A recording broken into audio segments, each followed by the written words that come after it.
Welcome to another episode of the Untangling Web3 podcast. Today, we're exploring one of the most important aspects of blockchain technology or cryptocurrencies, which is the consensus algorithms that underpin them. So these mechanisms effectively enable decentralized networks to agree on state, or effectively what's going on in the ledgers that basically describe them. So this is how you add transactions, how you kind of agree on things, all without a central authority, which is kind of like the novel bit of all this stuff. So they're pivotal in differentiating between various blockchain platforms and at the heart of discussions about scalability, security, sustainability, all these types of things. So it should be an interesting episode today. How are you doing, Jack? Yeah, I'm good. I've been excited to talk about this one for quite a long time. I'm surprised it's taken us this long actually to do an episode on it, because it is obviously one of the not most controversial topics, but one of the most kind of debated topics in all of blockchain and Web3, right? This is so fundamental to how blockchains work. So yeah, I think it's good to finally, lay the groundwork for at least a few of them. Yeah, I mean, just to like kick this off, I think when we think about, what blockchains are, the simplest way to think of them in my mind is they're effectively Excel sheets where we have, all a list of transactions on the entire history of, say, Bitcoin or Ethereum or whatever it is. But the beauty of this in really simple terms is that many people hold copies of the same Excel sheet. But the tricky thing is there, if Jack, myself and my mom all have the same copy of an Excel sheet, and then someone else adds a new transaction to that Excel sheet, how do we agree on how to add that transaction? Who adds it? When do we add it? When do we all confirm? And it sounds like really simple, just save and it'll upload and all that kind of stuff. But when you're talking about, big transactions, high volume, things moving quite quickly, then it actually does get quite complicated. And that is what consensus is, right? Yeah, exactly. It's what's the point in a blockchain that stores all our, our digital money, all these assets, NFTs that may be used for all sorts of other applications, data type applications, if people are disputing, well, what's the actual historical record? We talk about blockchain as almost like a universal source of truth, and I'd say truth in quotation marks because consistency doesn't mean truth, but for the purposes of this conversation, what is the ground truth, the state, as you said, of the blockchain? It's crucial because if you have, we're talking about distributed networks. If different nodes think different things about the state of the chain, then maybe the network thinks Alec has the money that I should have, right, in my transaction. So yeah, it's a crucial aspect of blockchain. So why don't we talk about the fundamental problem that people talk about often when we say consensus algorithms, and that's the Byzantine generals problem, right? So this is really the starting point for designing consensus algorithms. I know that you're always talking about the Byzantine generals problem, so I think this is your your party topic. So I think you can kick off. Yeah, and obviously we talked about this with Kurt as well recently. So he's, if you haven't heard that episode, he probably has done a better job than I'm about to do. But essentially, the Byzantine generals problem is framed around this hypothetical group of Byzantine generals who are trying to decide whether or not to attack a nearby city or town or something like this. And they are distributed, so you can see the link already with blockchain. They are distributed in nature, so they're one's attacking from the west, one's attacking from the east, north, south, etc. They're all in their little encampments. Now they need a way to decide on whether or not they should perform this attack. So, maybe it's a bad day for it, maybe there's bad weather, maybe it's more fortified than expected. They need to work out how to communicate with one another such that they're either all going to attack or none of them are, and that's basically key to their success. So how do we ensure this consistent communication between these parties? And you have potential issues, you might have bad actors, you might have generals that don't want to attack. Maybe they think this is doomed to failure, I'm going to leave my garrison back and I'm going to let my people live, but the others can go ahead. But the problem is, if they don't all attack, they'll fail, right? So there's kind of two requirements to solve this problem. So one of them is consistency, and that's all the loyal generals, so all the good actors, should agree on the same decision.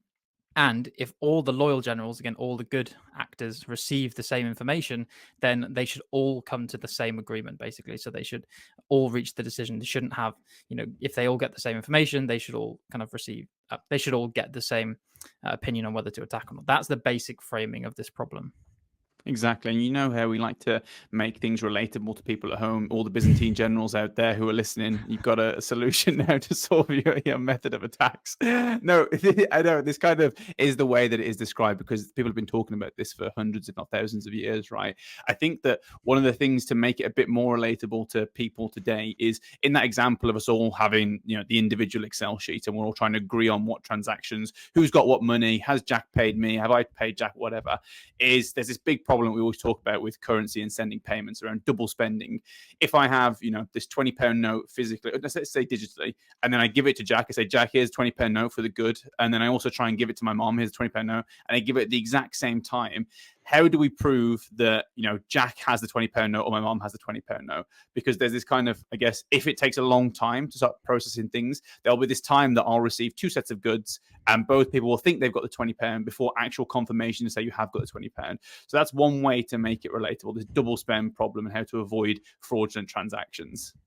Yeah, exactly. The equivalent of attacking the city is the state of all the accounts in the Excel sheet, right? Because, if they're all wrong, we're going to have a very bad time. All our money is going to be all over the shop. So it's kind of equivalent to failure scenario in the Byzantine generals example.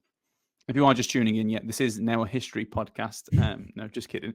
I think fundamentally what this comes down to is trust, right? You said truth earlier, and I kind of think of it as trust. Everyone talks about blockchains as being like trustless systems, and we kind of defined it. What am I trying to say here? No, I'm not going to go down that railway thing that I talked about before. It's far too confusing. Is that these are more trustworthy systems, and the kind of the trust changes where the trust means that things are more visible. And when we're talking about people trying to interact without a central authority, it's actually really tricky to manage this trust, manage everything like in a kind of decentralized way. So that's the point of these consensus algorithms. They maintain trust in a kind of a trustless environment. And I guess as of 2023, there are over 10,000 active cryptocurrencies and I think there's hundreds of different consensus mechanisms. So trying to sieve through these to work out which ones you can trust and which ones you can't is an absolute nightmare. But we're going to go through some of the leading ones today and try and outline what they look like, what the pros are, what the cons are, and how they compare. Yeah, exactly. And it's worth noting as well that these consensus algorithms are the subject of like really heated academic discussion, not just kind of engineering technical stuff from the people building blockchains, but there are some serious academics who have proposed these different consensus algorithms over the years, and that also feeds into it. But as you said, there are so many different ones out there. Typically they'll follow the naming convention proof of something, and the reason for that is the kind of the OG, the original one, as we always say, goes back to Bitcoin, which came out with its own algorithm that was really touted as the first practical solution to the Byzantine generals problem in the context of kind of digital ledgers, digital Excel sheets. And that was proof of work, right? So this was one of the key innovations that spawned Bitcoin from Satoshi.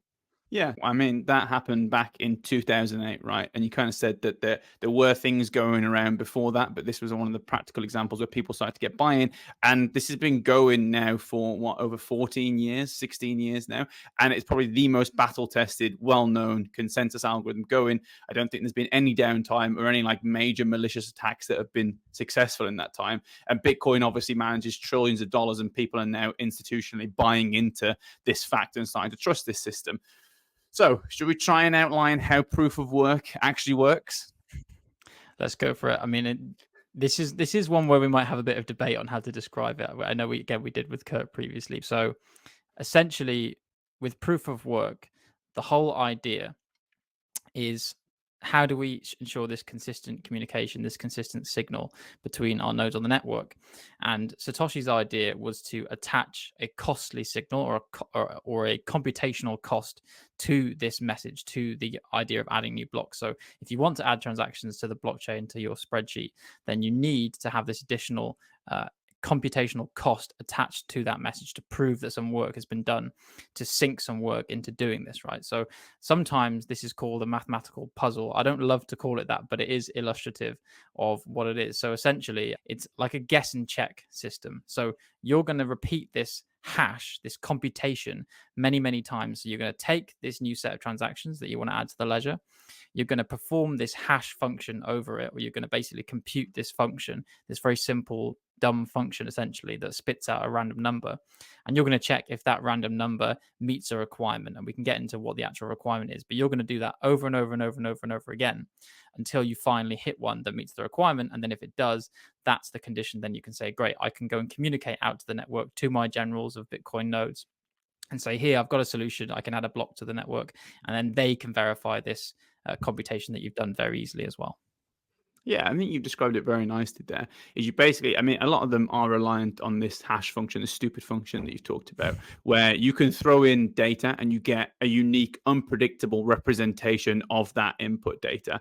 So the data that's being inputted is, like we talked about, the transaction data, some other data. Basically, you get a unique representation of that transaction data. So all the transactions that are in that block, the updates to the ledger we talked about in the Excel version of the file, and then something called a nonce, which is effectively a random number that you try and get the unique representation post hash of all that data below a certain threshold. And we don't really need to talk too much about, what the threshold is, but it's just you're trying to get a unique representation that's below a certain number effectively. And that's kind of how the work is computed. And like Jack said, the big paradigm shift here is, previously when we had central authorities like banks or something like that managing the transactions and they would do everything, you trusted in the bank. Like you trust that their single version of the Excel file is the kind of the holy grail and everyone goes to that single version. Whereas now with Bitcoin, we're trusting in the hash power, the people that are computing this mass amount of hashes to do these kind of transactions. You're trusting in their hash rather than their physical identities. But I mean, you could say that you also know who they are as well. And there is some identity-based stuff in there. Yeah, and I think there's a couple of things to point out about this dumb hash function as well, right? So, as you said, this unique representation, sometimes called a digital fingerprint. So it's like this uniquely identifies the input data, i.e., the block you're trying to produce.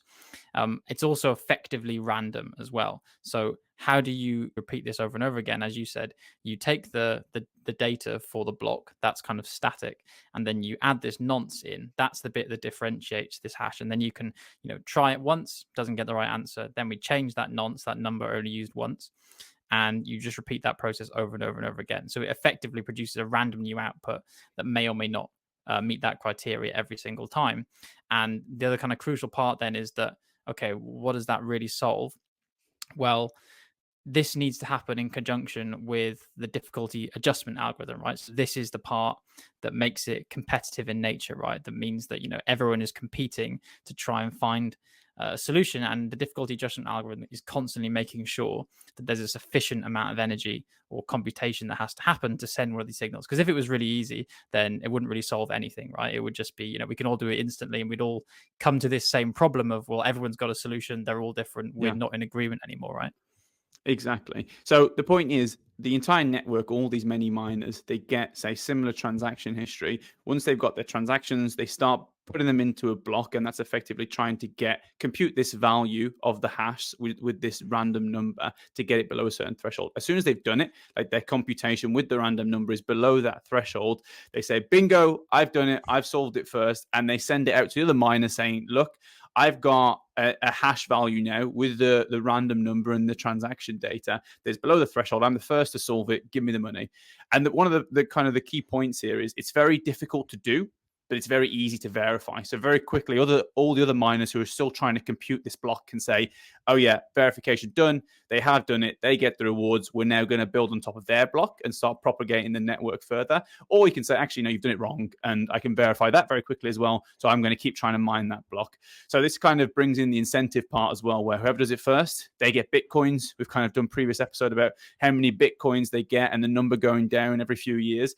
But yeah, that's how the reward mechanism comes into this as well.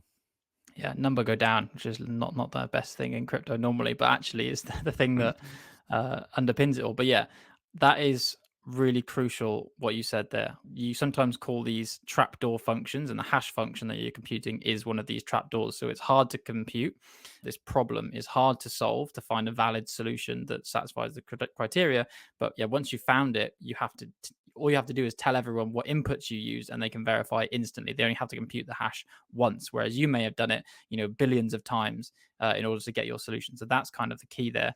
And then, yeah, this block reward is the other part. So we say all the time how Bitcoin combined, computer science and economics and game theory into one thing. And this is, in the proof of work consensus algorithm, that's where it's most obvious, I think, because you have the computational thing, you have this trapdoor function that you're hashing over and over again, but then you have the game theory, the incentive side of it, where everyone's competing to do it first. And then the final little piece of the jigsaw puzzle is the fact that you have the difficulty adjustment algorithm that's making it sufficiently hard all the time. So, it's not just we're going to be running into problems all the time. Yeah, and we're talking about like the amount of work you have to put in this difficulty algorithm that's basically forcing miners to do lots of high energy tasks to produce these blocks that says this is, the new state of the network, these are the transactions that have been validated. And that's one of the main parts of the security mechanism, is this is very high energy and there's high equipment costs that would deter malicious actors to do this. And another big component of this is, once I've built my block, when I'm building the next block, I actually build on top of that block. And what we I don't want to go into too much detail on this, but you're effectively having a hash, the unique hash of the previous block built into your current block's hash as well. And that in this way creates this blockchain, this chain of blocks. And the point here is if I'm doing lots of work in block 1 to create that, and then I do lots of work in block 2 to create that, and then lots of work in block 3, obviously, when I'm like linking these together, effectively, if I want to change a transaction in block 1 and we're now at block 4, I have to recompute, do all that high intensity, high energy stuff for all those subsequent blocks as well for them to be valid. Like we said, that's very hard to do, very easy to verify.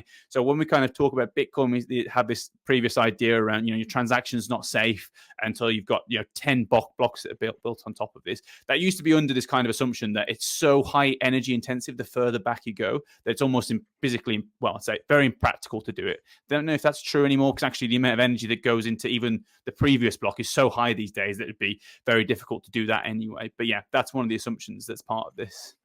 Yeah, that's a really good point, right? Because going back to the original problem that we're solving, when you talk about Bitcoin being secure using proof of work, we talk about it in terms of 51% secure, or it's secure against 51% attack. So it basically says if you have more than half of the nodes on the network honest, so more than half of my generals are good generals that are acting in good faith and honestly, then Seeing the Napoleon Bonaparte part of you there. Are they good generals? Are they acting honestly?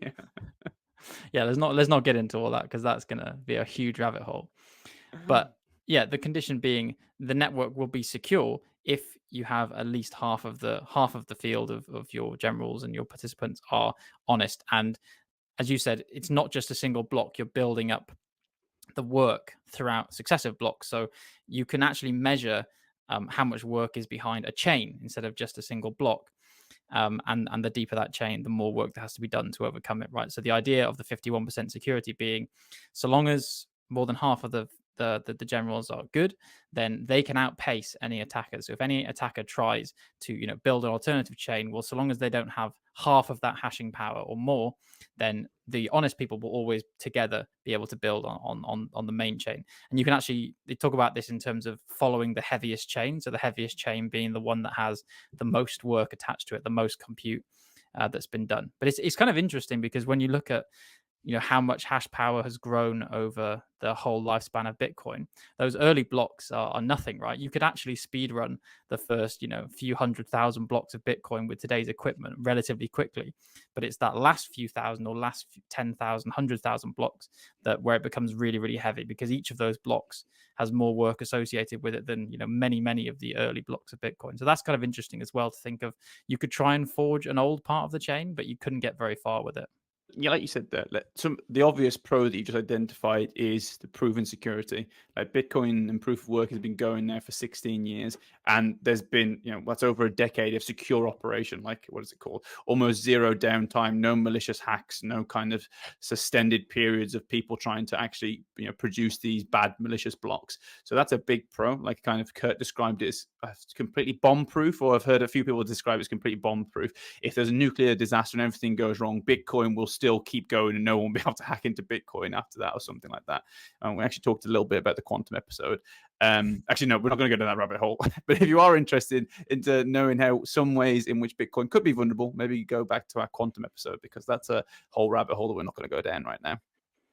Yeah, rabbit holes on rabbit holes. We're kind of going into some other wormhole or something now. But yeah, and proof of work, there have actually been I mentioned the academic credentials of proof of work and other consensus algorithms. There have been some academic attacks on proof of work saying, well, in theory, it could be vulnerable to this kind of attack. There's a kind of selfish mining attack that's mentioned as well. But in practice, as you said, there's never really been any issue of this nature. There's such an incentive to attack the network that you also have to remember. So that huge uptime is, you know, proves it's very secure. But coupled with the fact that of how many assets and the value of those assets that are secured by Bitcoin, the incentive to attack it is so high. That also kind of proves in practice how secure it is. So yeah, we haven't really seen anything else like it. The other kind of, I guess, benefits of this are, I always think of it as like decentralization of the network is more an emergent property of this consensus algorithm than it is a design goal necessarily. So because it's competitive, it means you're always going to have multiple miners always competing, right? There's so much money on the table to collect with this subsidy, the 6.25 currently Bitcoins plus the fees, that you're always going to have people trying to compete.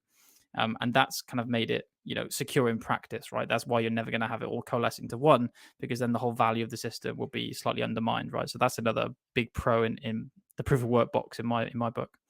Yeah, one of the things I've read as well is that because the margins are so tight between these people, these miners competing to mine the next block, is they're always trying to improve their equipment, always trying to reduce their latency, always trying to improve their connections in the network. I mean, that's in theory, I guess, to try and mine the blocks as quickly as possible and get the rewards.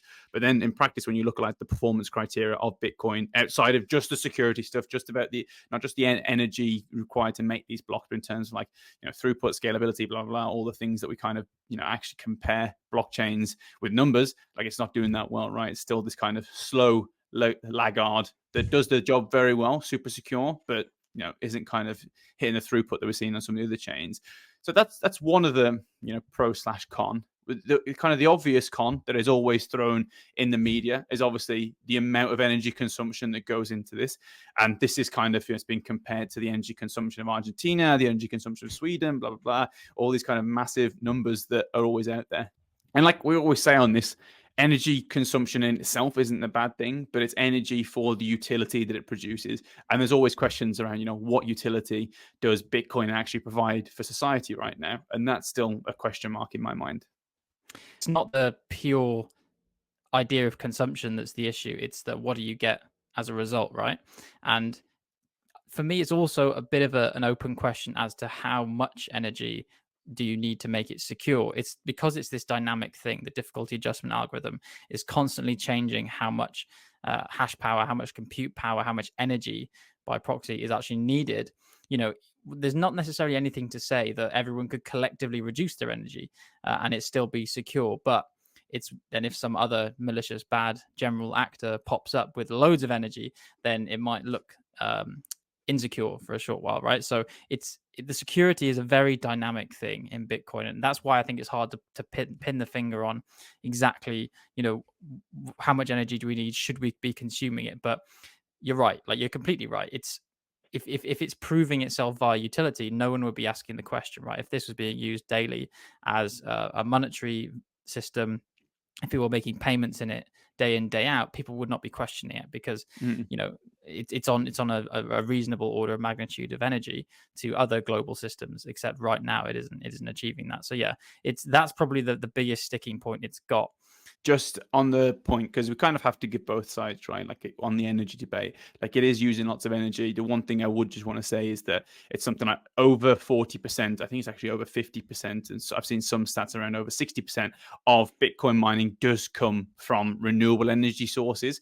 And like, the hardcore environmentalists will say, well, that's renewable energy that should be going to something more useful. And the retort to that is typically, well, the point of Bitcoin is we can shove one of these mining rigs in the middle of the Arctic where, this energy is kind of completely isolated and there's no real practical use for it outside of these Bitcoin mining rigs. But that's just to give both sides of the argument. I'm not sure how I fall on that, but yeah, a lot of this energy being used is renewable based.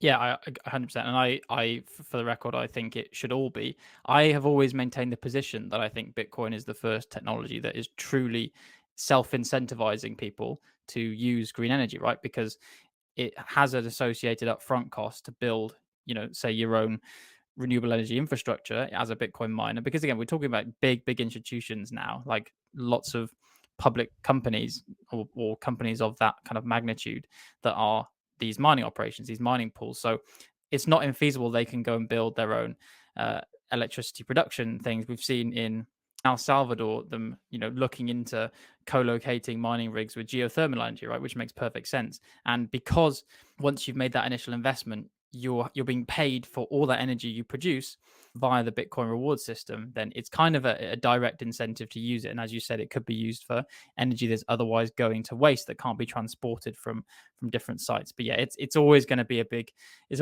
talking point when you've got people like Greenpeace threatening to kind of sue people and lobbying for change, right? Because that happened, I think, last year or the year before. They were lobbying to change the consensus algorithm. So yeah, there are some big enemies of it right out there. Yeah. So in that, you just talked about mining pools as well. That's one of the big kind of cons, I would say, around Bitcoin, is because to compete, you do need these really high spec bits of equipment. Like you can't just, spin out your laptop and try and like start mining Bitcoin. They are very specialist, large bits of kit that are usually based in like, say, random areas that are kind of low energy costs, green related, hopefully like Alaska or something like that. You kind of have these pooling operators. The point is that people will contribute their energy to one mining pool and then effectively like distribute the hashing power. So rather than one PC doing everything, they'll kind of like shard it or distribute it or parallelize it. So you can have a million different people with their tiny little laptops all contributing to one mining pool that will then try and get the difficulty of the block being mined under a certain value, and then they share the rewards afterwards. The downside of that is, like, on paper, you could say, I've got a million people all actually mining this network. But in reality, you've got one orchestrator there that's kind of a centralization point. And we are seeing that, even though online you might see the Bitcoin core has like, thousands of different mining nodes. Really, I think it's like actually run by, say, up to 10 kind of actual mining pools. And it's like, yeah, there's a centralization potentially there. Yeah, and the only thing I'd add to that, because I agree, it's whether or not that level of centralization is a problem is another question, I think. But Mm-hmm. for those that care deeply about a high degree of decentralization, it's clearly an issue, and it's partly because those mining pool operators, they control the contents of the block. So the hashing operators, they just get to contribute energy. They don't really control what goes into the block, right? So you have a kind of single decision maker. My final point in defense of proof of work, which I think is fair enough, is that it's just very elegant, isn't it? Compared to some of the other solutions out there, right? Which we'll get onto. I think it's so simple, and it's much easier to understand, and you can see very clearly how it solved this problem, and that's borne out by the popularity of Bitcoin, how much it's grown, and the fact that 15 years on, it still has this kind of robustness. But with that in mind, let's move on then to the other proof of X, right? Proof of what? What's the next one we should do? I think I know which one you're going to want to cover, Alex. I think I know. It's proof of stake, right? When you look at, like, say, the top 50, top 100 blockchains, the vast majority of them are now proof of stake, which when I checked before this episode, I was kind of blown away by, because almost all of them are proof of work like 10 years ago. So proof of stake, obviously, this is a big landmark event that Ethereum's been talking about for, I don't know, like 6 years. How long were they proposing the merge between like the kind of their testnet version of the proof of stake Ethereum and then the mainnet version of proof of work Ethereum? Like, this has been going on for absolutely ages. But the point is, now Ethereum is proof of stake based. Ethereum, as you know, is kind of like the second biggest by market cap blockchain, hosts thousands of decentralized applications, has probably the biggest developer community by far. So Ethereum is like the top dog in a lot of ways when we talk about the growth, utility, all these kind of words. Ethereum has around 14,000 nodes, and they're running 1 million validators. So how the hell is that possible? Yeah, it's an interesting one, and in the run up to the merge, which was in 2022, I think around September, there was this long period of people basically adding themselves as eligible to become a validator in this new model, right? So that you had to lock up, I can't remember how many it was. It was something like, was it like 16 ETH or something? I'd have to double check, but it was something not insignificant as an amount of money to lock up to become a validator for this new consensus algorithm for the network when it shifted. And one of the most notable things for me is the fact that Ethereum was able to migrate from proof of work to proof of stake like that. in and of itself was a huge technical achievement. The fact that it didn't really go wrong for all intents and purposes, I think is amazing. But yeah, we should definitely get into how proof of stake actually works. So what's the current state of how things are validated in Ethereum. So I'm gonna pass this one to you, Alec, because I did the first one, so now you can have a shot. You did the very elegant one that you fancy, I Yeah. think. So yeah, Jack talked about, the point of decentralized networks. We're trying to agree on consensus what the state is.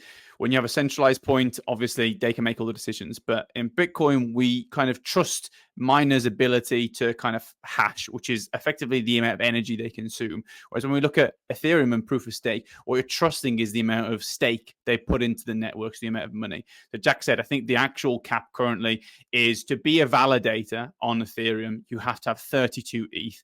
And that's what 32 ETH, it's about $3,000 right now. So around 100K, let's say. So you will have 100K of the network tokens that are locked up. And that is your, say, basically your input to the network to say, I am trusted. I am part of this. If if the ship goes down, I go down with it. So that's their way of saying, okay, you are securely part of this network and you wouldn't want to be a malicious actor. The protocol then goes around these, 1 million validators and will randomly select every few seconds. The Ethereum will effectively randomly select one of those 1 million validators with a 32 ETH locked up and ask them to validate the next block. Now, rather than doing this high intensity energy process that we talked about, proof of work, the validation here is effectively, I will just validate the transactions. I will look through them kind of like a centralized way at that point of time and say, is this right? Do they make sense? I'll mine them effectively. And then everyone else will check my work.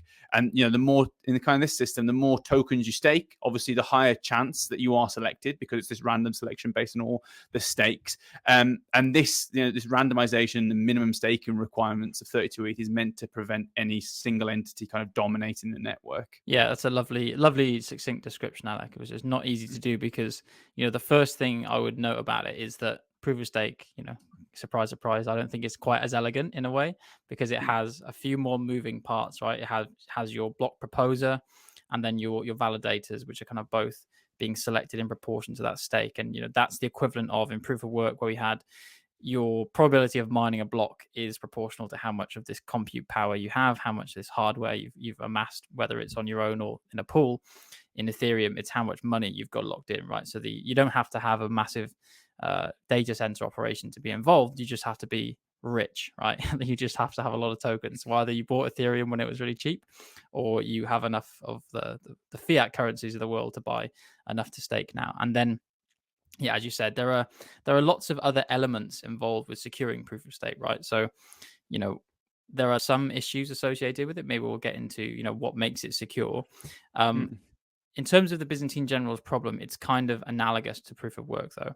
It's doing a similar job by saying, well, so long as we have a majority of the money being honest, a majority of the stake locked up being honest, then it should be secure. But there are some issues because you don't have that same immutability type property with Bitcoin because there is no energetic cost now to faking a chain. You can create an alternative chain without any energy cost, right? You just have to sign a different version of things, which you could do quickly if you had enough money. Yeah, I think one of the big points here is kind of related to the malicious actor versus, say, if one of the 5 Bitcoin nodes drops off the network, you still have the other 4 constantly competing. And if, say, I drop off, it doesn't matter because 4 other people are going to mine that block almost as quickly. Whereas in Ethereum, obviously, because we have this random selection, I can lock up my stake, my Ethereum stake. And if I suddenly drop off the network and I'm randomly chosen as the person who's proposing the next block, well, the block doesn't get mined effectively. And they obviously have this kind of backup program. If you don't respond in a couple of seconds or whatever it is, then it'll go to someone else and someone else will be proposed and they'll mine the block. But they also have this idea now, because you have this stake locked up, if you don't, say, hit the minimum requirements of I will be online all the time, I will mine the block within this time, then they start to slash your stake. They'll say, okay, well, you're not a very good validator. You haven't hit our T's and C's. So now I'm going to slash your stake by 50%, all the way up to 100%. And this also kind of fits in with the malicious actor thing you were talking about. If, say, someone accidentally or purposefully, doesn't really matter, validates a wrong transaction somehow or tries to mine a block that isn't valid, then that stake will be invalidated as well. And this is kind of done in the separate stage you talked about. We have the proposer, then we have an attester that's randomly selected, then we have a finality thing, which is lots of people all attesting that the block is done. So it is much more complicated than Bitcoin. But that's how they kind of have this redundancy and checks. But this is enabled basically with the biggest cryptographic developer community in the world. So it's incredibly complex, but it also means that they really do have like, hundreds of thousands, if not millions of different validators all properly contributing to a network. It is much harder to describe because there's so many different layers, but they are advancing so quickly, and it is quite impressive what they're doing. Yeah, 100%. There's very good reason for it being widely adopted, apart from the fact that that lack of energy requirement means that it's much more attractive for, big business and governments to start building on, right? Because you don't have that question or worry over how much energy it's consuming. There are then, as you said, questions over the security model. You have to introduce slashing to stop bad behavior, or maybe not even malicious behavior, but just being idle, right? And not actually being available when you need to be to validate or propose, etc. on the network. It's a kind of much more akin to just putting your money in the bank and getting a return on it, right? Because we should mention with proof of stake, typically you're putting this token in and you're getting rewarded in that same token for doing so. So it's almost like earning interest on the staked money that you have in there, the staked tokens. And then when you add in these different layers, typically when we talk about security and computer science, the more complex it is, the bigger the attack surface, the more unknowns you might be introducing to have to worry about in the security model. And we also know that, as with all blockchains, proof of stake blockchains like Ethereum and others are also heavily investing in these layer 2 scaling solutions, which are adding more complexity, more layers to that problem now. And even though there hasn't been kind of, I would say, major breaches of proof of stake that we know of, I think I've seen more kind of academic theories about how they could be breached. So yeah, I think it's worth noting again that complexity is potentially a worry, but we haven't seen it in practice too much yet. Yeah, I would agree with that. I think, like I said, Bitcoin's been around for 16 years now, but I think like the number of chains that are now deploying proof of stake, you kind of have like them in parallel, all kind of testing it out in different ways. But you are right, it's incredibly complex, but it does mean that they have a kind of well, it's not just because of, say, the consensus algorithm, it's also because of all the things they're doing on top of that consensus algorithm that it is incredibly complex. Like the Ethereum virtual machine that basically allows programmability. Like there's lots of more complex things that also feed into why it's so complex, right? It can't just be done in the way that Bitcoin is. But it does have faster block times. It does have higher TPS. I would say there are lower barriers to entry, which is good. But you are right. It is effectively money in, money out. But, the world runs on money, fortunately or unfortunately. So it kind of is the thing that we're all used to. It does make sense. And like you say, the big thing when people think Bitcoin is high energy, slow, but very secure. And Ethereum's a bit more versatile, but yeah, a bit quicker as well, maybe. Yeah, that's why people refer to Bitcoin as this like super secure settlement layer, and Ethereum is more like a smart contract platform, right? It's more active in its processing. I think it's worth also noting the differences between proof of work and proof of stake in terms of that centralization risk you mentioned, because where in Bitcoin and proof of work, you tend to have maybe moving towards a small number of these pools or companies that act as the decision makers effectively, right? Maybe it's around 10 in Bitcoin.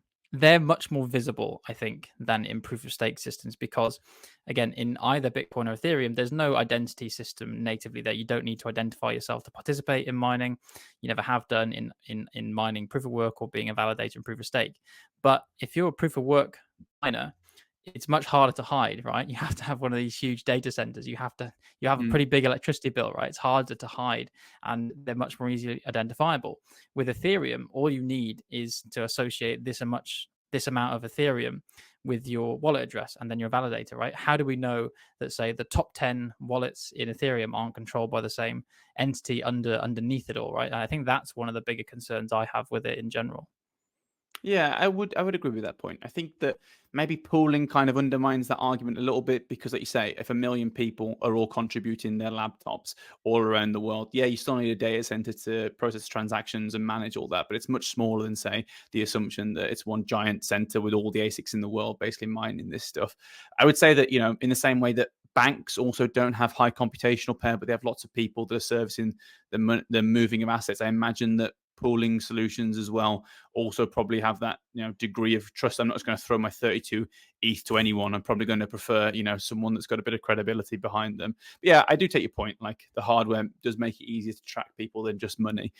But like I say, the world runs on money. But the big thing here is like, we're kind of questioning the utility of Bitcoin, and everyone says Mhm. holder value, blah blah blah. No one can question the utility of Ethereum. Like, it is the place to build apps. It is the place where there are 15,000 active developers constantly on the project. Like, it is the place where everything's happening. Everyone who's anyone, I'm not gonna say maybe not anyone, everyone is anyone. It's too big a statement, but the vast majority of people do build an EVM. They do build in Solidity. No, they know about the programmability. That's what's being taught in universities. Like, there's just so much happening there. It's like, it's such a good liveness check. Yeah, it's kind of a weird situation, isn't it? Where proof of work underpins the biggest, most well known blockchain, but proof of stake is like the standard for the industry, right? So you have this very strange situation where you have the one outlier with all the history that has this proof of work, really, but then everything else has kind of almost moved on and gone to the next generation. So yeah, it's interesting to see how that will play out in the future. I think we've covered nicely the main properties then of both proof of work, proof of stake, and compared them a little bit. Shall we have a kind of quick honorable mentions of some other versions of these or other consensus algorithms just to round things off? Yeah, let's do it. Another one which is very, very closely linked to proof of stake is the idea of delegated proof of stake. So the only minor adjustment here is, token holders, rather than individually validating themselves, can kind of offset that or delegate that kind of that power to one person. So the point here is, you kind of, rather than having a million validators, which is, like we said, extremely complicated to manage all those validators and all their inputs and randomly select and whatnot, you could, each of you 1 million people, all of you vote for, say, one person out of 100. You decrease the validators, the number of validators, which makes it much easier to actually manage the network, manage the blocks, manage all the interactions. You still have the same amount of stake that's actually being staked in there, but much easier to manage. So that's one slight minor modification on proof of stake, is the idea of delegated proof of stake. Exactly. So that is, yeah, one of the major variants that we're seeing more and more, and it kind of gives a bit more flexibility generally to proof of stake. And I think that one's gained a lot of popularity in the last couple of years, even though Ethereum's only just moved to proof of stake. Other things have started natively with DPoS. The main reason there is because when you're talking about proof of stake networks or stake based networks, is the amount of stake you have that's actually being staked as part of the validation is effectively the security profile. Like, the more stake you have on there, you assume the more secure the protocol. So some big malicious actor cut from North Korea can't just come in and say, I've got enough money now to overthrow and over 51%. So like, it's important to have lots of stake, but lots of stake when you have like a low barrier to entry like Ethereum means you have to coordinate so many different people, so many different validators. So the main point of delegated proof of stake is you still have the same amount of stake, but you're kind of minimizing the number of people, and they all vote for, say, 1 in 100 people to actually kind of manage the transactions, which makes it much easier from an operational perspective. And they tend to have higher transaction throughput, but maybe there's a risk of centralization there. And I think this is very analogous to the mining pools in proof of work, right? That we said. So it's like people pooling resources together, except in that case, it's computational resources. Here, it's kind of financial token resources. And it's much more liquid. Again, there's variants of DPoS now, right? But kind of liquid proof of stake as well, where you can much more easily change who you're staked against, right? So the person you've delegated your stake to, you can switch up much more easily if something goes wrong or if you don't want to. A bit like the slashing we said before. So yeah, that's one of the big major alternatives. Another one would be proof of authority, which we've spoken about a little bit on the show before. Things like VChain, Tomo Chain, these all use proof of authority, and that's kind of almost bridging that gap or that issue I mentioned with who is actually controlling this stake under the hood. You have much more kind of a sense of known identity and verification in the validator set of proof of authority, right? So these are more likely to be kind of reputable known entities that have to be kind of permissioned in to the network, as I understand it. And it's quite limited in number. So it's almost like a hybrid of all those models we've mentioned, but it has kind of some similar properties, right? You have these assigned turns between validators. You have very quick consensus typically, and a lot of the part of the security part of the security mechanism is actually also based on like reputation risk, because those validators that come into the network, they have a reputation at stake, right, as well. So in addition to any other Reputation resources at they're bringing stake. in. Juxtaposition there. Let's not get confused. Yeah, you Gross. are right. So like the proof of authority is kind of like, in my mind, a Web 2.5 kind of approach, where you still have these somewhat known entities that are kind of doing the validation or the mining or whatever you want to call it, but they're also doing it in a kind of more transparent way. So they're all managing their own versions of it, but you know who those parties are. So I imagine like, and it's much more enterprise friendly, because who's the if you said that the Ethereum validator down the road, I don't know who they are, but I know who a PwC is, right? Or I know who a big company Walmart is, or something like that. So it sits somewhere in between. My understanding is obviously VeChain as well. They also have a staking mechanism, so you are like a signed off individual. So there's the proof of authority where your reputation's at risk. Everyone knows you have to get signed off, but you also have a stake in there as well. So you wouldn't, suddenly get signed off and then just start burning whatever the VeChain tokens are for that. So yeah, there's like I say, probably a bit more friendly towards enterprises, higher throughput, less on the decentralization risk, because you have to sign off and you have these authorities that are in between, and there's maybe regulatory risks around that. Yeah, exactly. I think you kind of touched on that good old chestnut, the blockchain scalability trilemma there as well, right? Like we always talk about, well, do you sacrifice security or decentralization or scalability? And each of these consensus algorithms, as we've kind of mentioned throughout, they tend to have a slightly different profile of each of those things. You also mentioned burning there, right? Proof of burn is another consensus algorithm that's kind of weaved its way into the consciousness now as well, where you kind of doing something similar to what we described, but you're actually burning tokens when you validate blocks. And there's actually an element of that in Ethereum now as well, right? Because fees get burned when you mine blocks. So that's an interesting one. Another one is proof of history, which Solana has risen to become one of the major chains over the last few years. And Solana's is interesting because it does take quite a different approach. Like its consensus mechanism, proof of history, has these things called verifiable delay functions. So where Bitcoin had this computational puzzle, let's call it again, there's a slightly different cryptographic puzzle or technique used, where it's actually got a concept of time. So solving for the next block in the that creates the blockchain will be a kind of standard amount of time away. And this proof of history builds up using these special verifiable delay functions, where if there's a solution, there's been X amount of time added on. So it's very interesting, but again, one I probably know a bit less about as a purist of proof of work.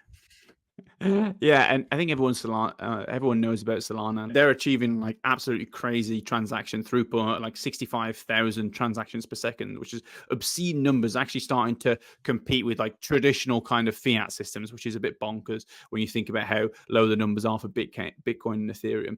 But like you said, it's very complex. I think Solana is also known for a lot of network outages, which isn't good.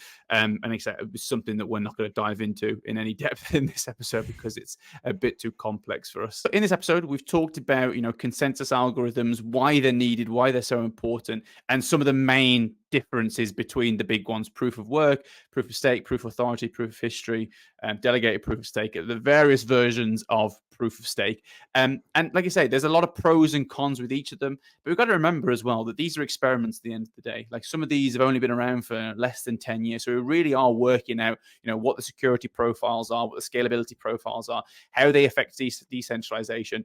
But, the golden kind of thing we have to keep in mind is the idea of the blockchain trilemma that Jack has talked about multiple times now, that you can only choose two of the three of scalability, security, and decentralization.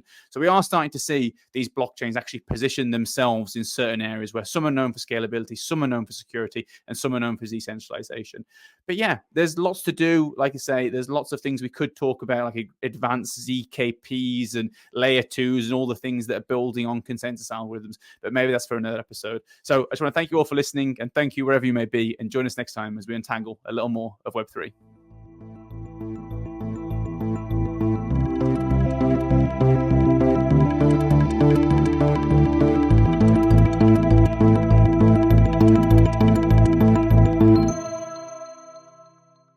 Thanks for tuning in to another episode of Untangling Web3. Don't forget to send us your thoughts, questions, and comments on social media, and be sure to follow us on your favorite podcast provider to catch the next episode. See you next time to untangle a little bit more of Web3.